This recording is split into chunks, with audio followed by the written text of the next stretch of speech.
Washington, AFP. U.S. business optimism has fallen in recent weeks amid uncertainty over tariff disputes, rising interest rates and continued labor shortages, the Federal Reserve said Wednesday, December 5.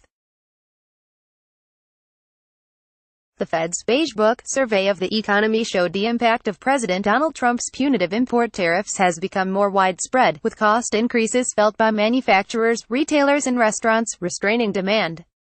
Even so, most regions of the U.S. showed modest or moderate growth, and there were continued reports of companies increasing wages and benefits to attract and retain qualified workers, the report said. Most districts reported that firms remained positive. However, optimism has waned in some districts, as contacts cited increased uncertainty from impacts of tariffs, rising interest rates, and labor market constraints, the Fed noted. Mr. Trump has imposed steep tariffs on steel, aluminum and about $250 billion $342.3 billion in imported goods from China, which has retaliated with tariffs on U.S. goods. Washington and Beijing have agreed to negotiate a deal to resolve the dispute, but that could take another 3 months. Wage increases, added to rising costs in more industries due to U.S. tariffs on steel and aluminum and hundreds of billions of dollars in imports from China, could become a concern for the central bank as it works to head off inflation without slowing economic growth. But the outlook reflected in the report has not changed much in recent months, and provides few signs that the expected increase in the Fed's benchmark lending rate in December might be postponed. The report was prepared for the Fed's monetary policy meeting on Dec. 18 to 19, which is expected to end with the fourth rate increase this year and the ninth in 3 years.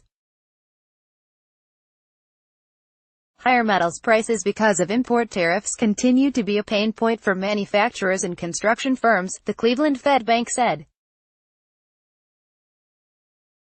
There were a number of reports of tariffs leading to higher prices further down the supply chain, including to retailers. And several regions reported businesses were beginning to raise prices as their costs increase.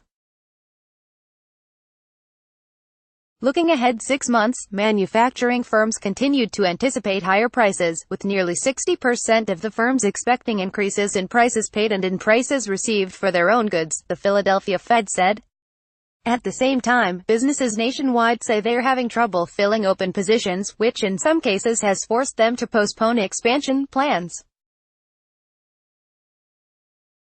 The Chicago Fed cites the growing problem of keeping existing workers.